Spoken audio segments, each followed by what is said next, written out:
Picture two people, same city, same age, both earning six figures, both renting apartments 3 blocks apart.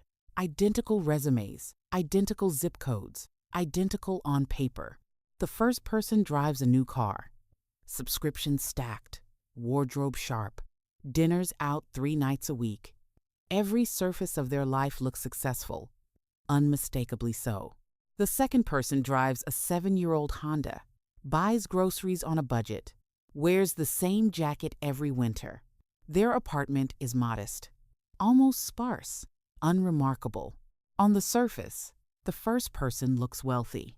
The second looks like they are still working toward it. That is what the surface tells you. The surface is lying to you.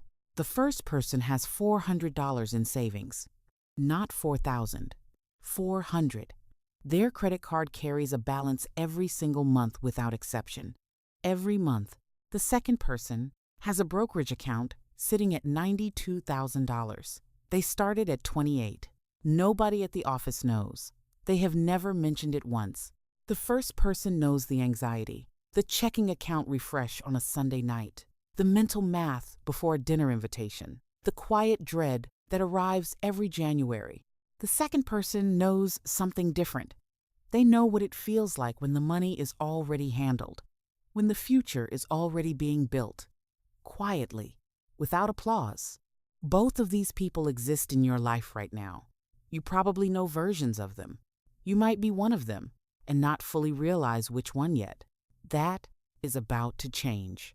The first person is not stupid, not lazy, not bad with math. They are caught inside something psychological, something almost invisible, something that looks nothing like a money problem. The second person did not inherit money, did not get lucky, did not grind themselves into the ground either. They just made a different decision early. One decision, held consistently. That decision was not about income, not about spreadsheets, not about sacrifice in the painful sense. It was about identity, about what they believed money was fundamentally for. One person believed money was for showing up well in the world right now. One believed money was for buying future freedom. Same dollar. Completely different destination, different fate. And this gap, this growing chasm between them widens every single year, not because of luck, not because of talent, because of one pattern repeated quietly every single day. This is not a story about income. It is a story about identity, the invisible financial identity running silently in the background of every choice you make about your money. Here is where most financial content gets it completely wrong. They tell you the problem is budgeting or discipline, or that you spend too much on coffee. That diagnosis is wrong. Those are symptoms, not causes. You can hand someone a perfect budget and watch them abandon it within 3 weeks, not because they are weak, because nothing changed underneath the numbers. The real problem is that most people have absorbed a financial identity they never consciously chose. It came from watching how money moved in the house you grew up inside. It came from the signals your neighborhood gave you about what success looked like, from what your parents praised, from what they were ashamed of, from what was never said aloud at all. You are not making random financial decisions. You are executing a script, one written before you had any say in the matter. Until you see that script clearly, you keep running it. Conventional wisdom treats personal finance as an information problem, as if you just need the right strategy and the motivation to follow it. That model is fundamentally and completely broken. Personal finance is a psychology problem wearing a math costume. The numbers are the easy part. The identity underneath those numbers is where everything actually happens. All of it. There are two financial identities: not rich versus poor, not disciplined versus undisciplined, fake rich versus quietly wealthy. The difference between them is absolutely everything. Fake rich means performing wealth. Quietly wealthy means building it. Both take the same energy. Both cost real money. Only one of them compounds powerfully in your favor over time. What you are about to learn is not a budget hack. It is a blueprint for understanding which identity you are currently running and precisely how to start running a different one. Let me explain what is actually happening in the brain. There is a mechanism called social comparison. It is ancient. It kept your ancestors alive. And right now, it is quietly bankrupting you. Your brain is wired to constantly scan your environment and measure yourself against the people around you. This is not vanity. This is survival circuitry from 100,000 years ago. In a small tribe, falling behind socially meant being cut from resources, protection, and belonging. Keeping up with your tribe was literally life or death. Your brain still remembers that. The problem is, your tribe is no longer 30 people living the same modest life. Your tribe now includes every Instagram account, every coworker, every neighbor whose life you can see. And your brain responds to the curated highlight reel of strangers online the same way it responds to actual social threat, with urgency, with anxiety, with a powerful need to keep up. This is called upward social comparison. Under its influence, your brain recategorizes spending as safety. The new car is not a purchase. Your brain registers it as proof you still belong. The vacation photos are not leisure. They are social currency. The upgraded kitchen is not comfort. It is a signal broadcast to the tribe that you are still in the group, still worthy.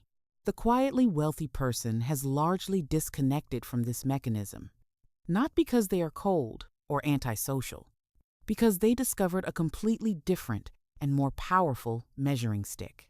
Instead of measuring against what others display, they measure against their own trajectory. Am I further than I was last year? Is the gap between my life now and my free life actually closing? That switch from external comparison to internal trajectory is the single most powerful financial mindset shift available to you. Almost no one talks about it this directly, but it is everything. There is also a second mechanism at work. It is called identity protective cognition. When a behavior becomes part of your identity, your brain defends it even against your own clear interests. If you have built an identity around being generous, being fun, being the one who always picks up the check, changing that behavior feels like a betrayal of who you fundamentally are. Your brain does not register it as a financial decision. It registers it as a threat to your self-concept. And the brain will protect the self-concept over the bank account every single time. This is why logic alone does not work. You already know saving is better than spending. Knowing is not the problem. The identity running underneath the knowing is the actual problem here. So, before we talk about what to do differently, understand this. The goal is not to change your habits. The goal is to change who you believe you are when it comes to money. That comes first.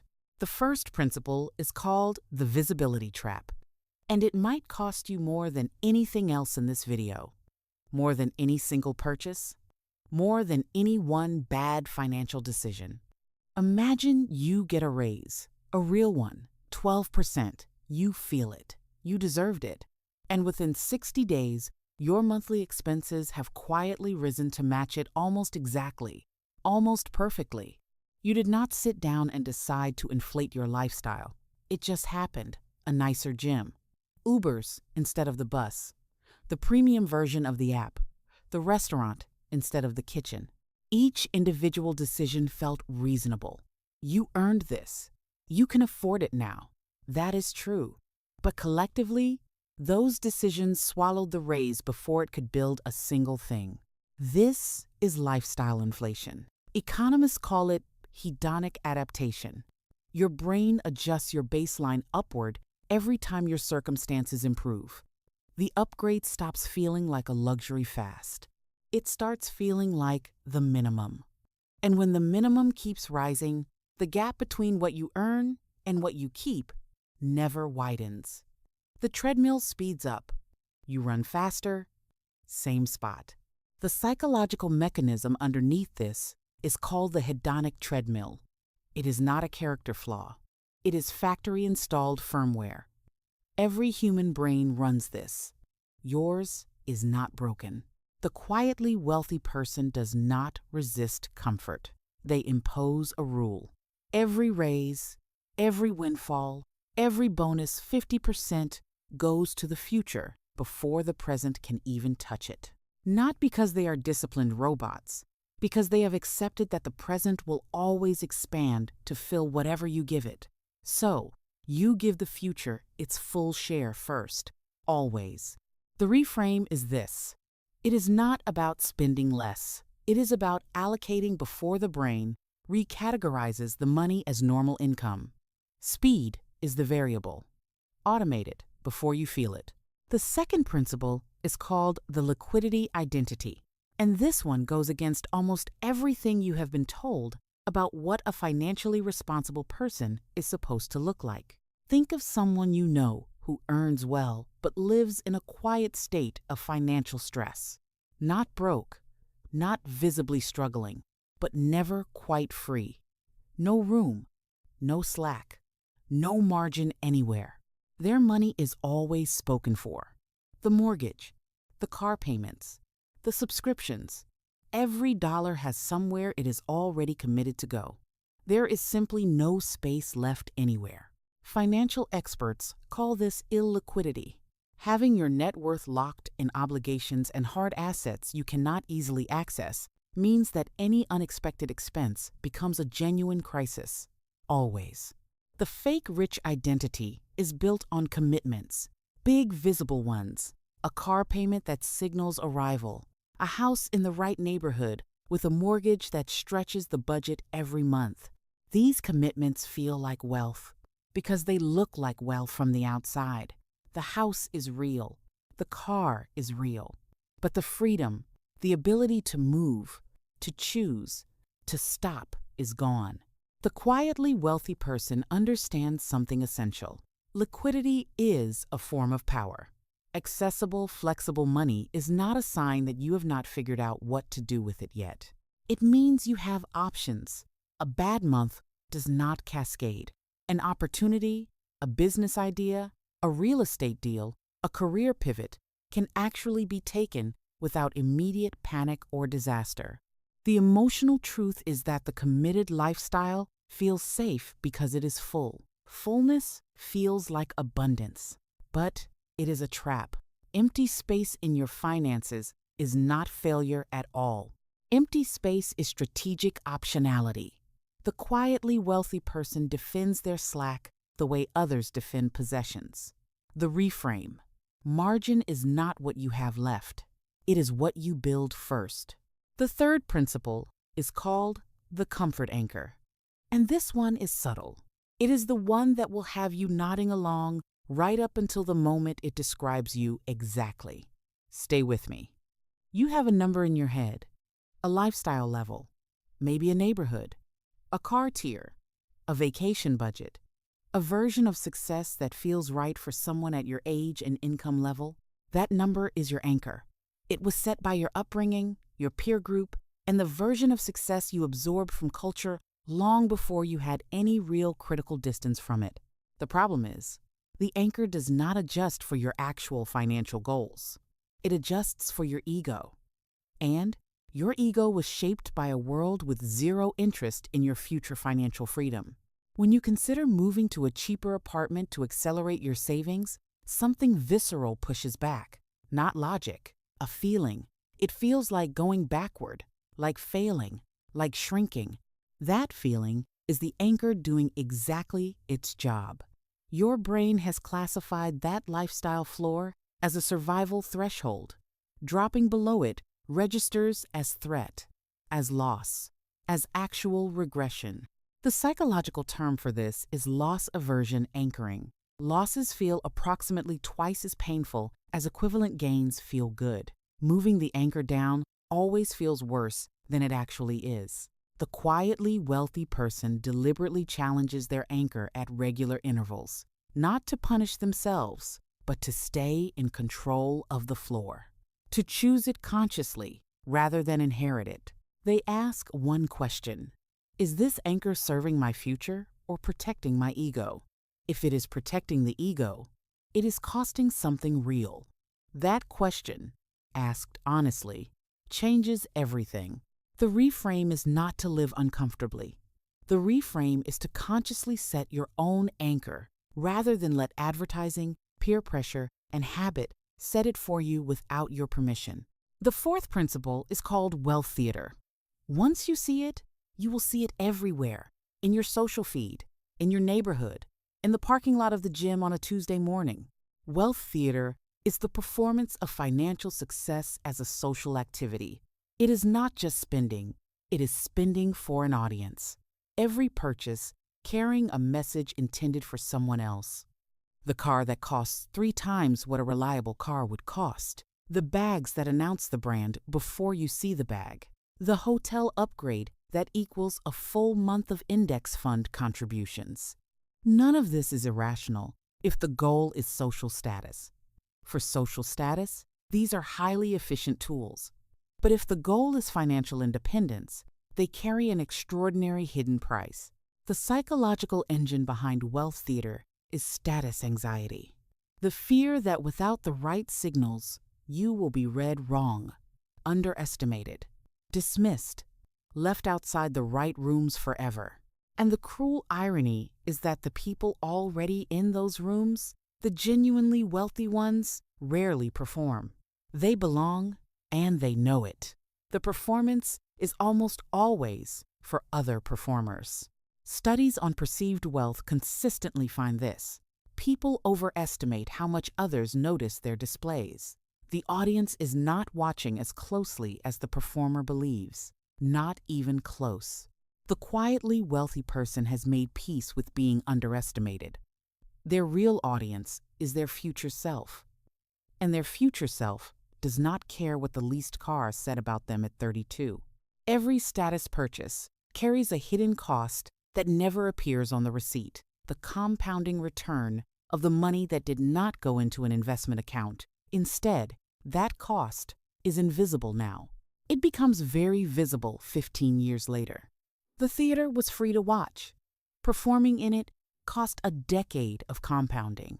That invisible price tag is the real cost of the show. Every show. The fifth principle is called the friction flip.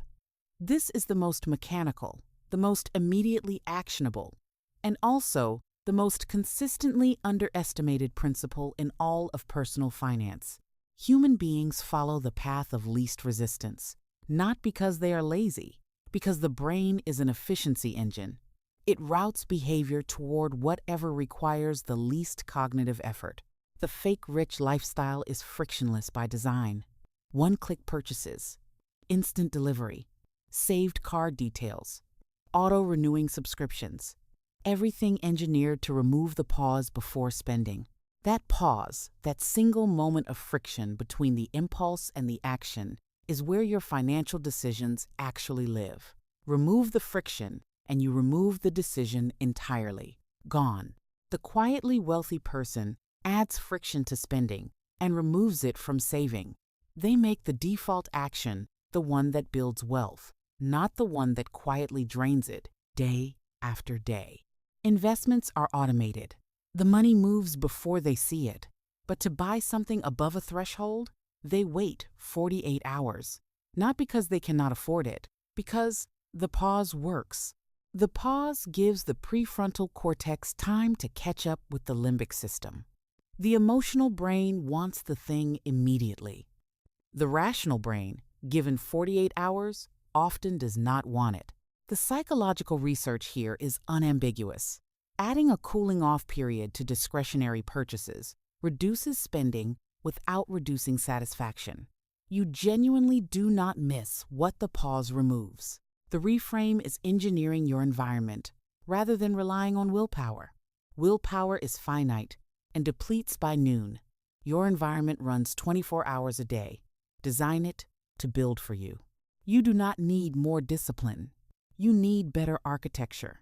The fake rich lifestyle is architectured to take from you constantly. The quietly wealthy life is architectured to build. Choose yours. Let me show you how this plays out in real life. Two people. Call them Marcus and James. Both turned 26 in the same year. Both land jobs paying $58,000 annually. Marcus gets his first real paycheck and does what feels natural. He upgrades his apartment, gets the car he wanted in college, starts living at the level he has finally and legitimately earned. James keeps the apartment for 2 more years, keeps the old car, sets up an automatic $800 monthly transfer to a low-cost index fund, does not really think about it again. By 30, Marcus earns $74,000 a year. He looks successful. His lifestyle shows it clearly. His apartment is comfortable. His car is new. His savings account holds $3,000. By 30, James earns $71,000. He has $42,000 in invested assets. He drives the same car, eats lunch at home most days. Nobody at the office knows. Nobody asks. At 34, Marcus gets a promotion, earns $92,000, leases a better car, moves to a nicer neighborhood. The upgrade feels earned. It probably is. And it is also very costly. At 34, James earns more too. He raises his contribution to $1,400 a month, takes a real holiday, does not upgrade the car. His invested assets cross $100,000. At 40, Marcus earns $112,000 a year. He looks successful by every visible measure. He has a mortgage, a lease, monthly credit card debt he rolls forward. He feels stuck. At 40, James holds $219,000 in invested assets. He earns $98,000, owns his car outright. His emergency fund covers a full year of expenses. He feels light. And James does not feel rich in the flashy sense. He feels like the math is working in his direction, like something invisible is growing every month without his involvement. That feeling has a name. At 46, James does something Marcus simply cannot do. He tells his manager he would like to move to 4 days a week. He can absorb the pay cut. His investments cover the difference. Done. Marcus at 46 is still working full weeks, still rolling credit card balances every month, thinking about refinancing the mortgage. He told himself things would be more sorted out by now. Both men started at the same point. Same city, same salary range, same tax bracket, same access to information. The difference is not intelligence, not luck, not discipline. It is identity. Marcus believed money was for living well right now. James believed money was for making the future negotiable. That single belief, held early and consistently, is worth more than any raise. The gap between them is not dramatic. It is quiet. One built a life that looks good from the outside. One built a life that feels free from the inside. Only one of them, eventually, had both. If you are watching this and something is tightening in your chest right now, I want to name that feeling accurately. It is not guilt. It is grief. You are seeing what might have been different. And I need you to hear this clearly. Seeing it is not the same as being trapped in it. The moment you recognize the pattern, you are already stepping outside of it. That is not a small thing. You might also feel defensive. Part of you is probably constructing the counter-argument right now. Your situation is different. Your expenses are real. Your obligations are specific. I hear that. All of that is true, and the pattern is still operating underneath it. Your circumstances are real. The psychological mechanism underneath them is also real. You do not have to choose between them. The discomfort you feel right now is not evidence that you have failed. It is evidence that you are paying attention. That is the rarest and most valuable skill in all of personal finance. Genuinely, most people scroll past this feeling. They close the tab. They agree with the content completely and then do nothing, because doing nothing feels safer. than the risk of trying and falling short. You are still here. That matters more than you think. This feeling is not a verdict on your past. It is a starting line for what comes next. This week matters more than the last 7 years of intention. So, here is what this actually looks like in action. 3 steps, real ones, not motivational placeholders, not vague direction. Let me start with what you do in the next 7 days. This week, open a separate savings account if you do not already have one. Name it something meaningful, not savings. Future freedom, security floor, the life I am building.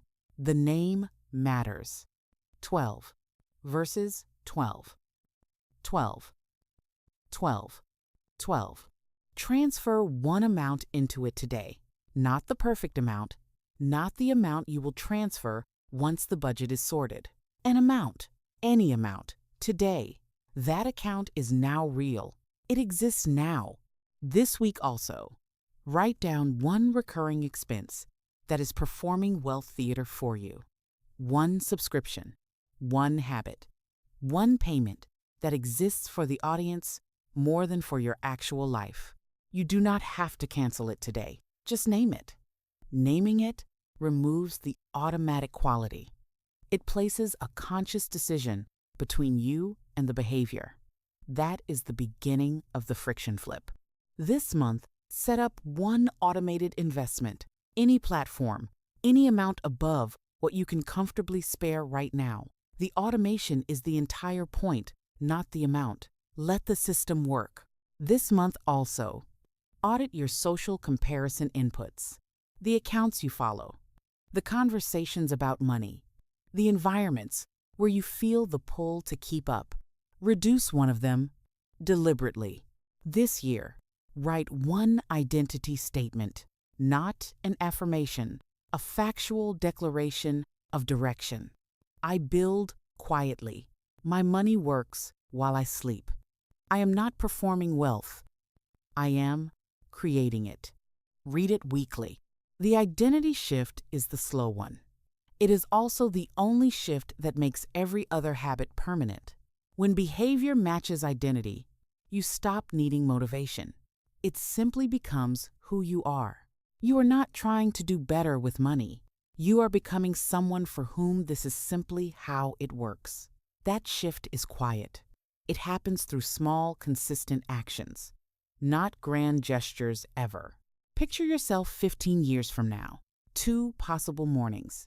In the first, the alarm goes off, and you calculate before your feet hit the floor whether this month is going to work out. In that morning, your lifestyle costs exactly what you make. Every raise was absorbed. The apartment is nice. The car is good. The anxiety is exactly where it was 15 years ago, just quieter. In the second morning, the alarm goes off. You reach for your phone out of habit. Then you remember. You do not actually have to go in today or tomorrow. That number crossed the line months ago. That second morning happened because of a decision made when you were sitting somewhere like where you are sitting right now, watching something like this, paying attention when it actually mattered.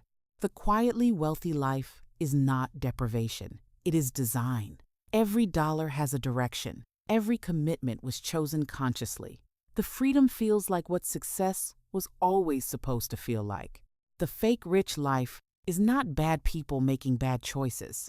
It is good people running an unconscious script written by an economy that profits from their spending and says nothing about their future.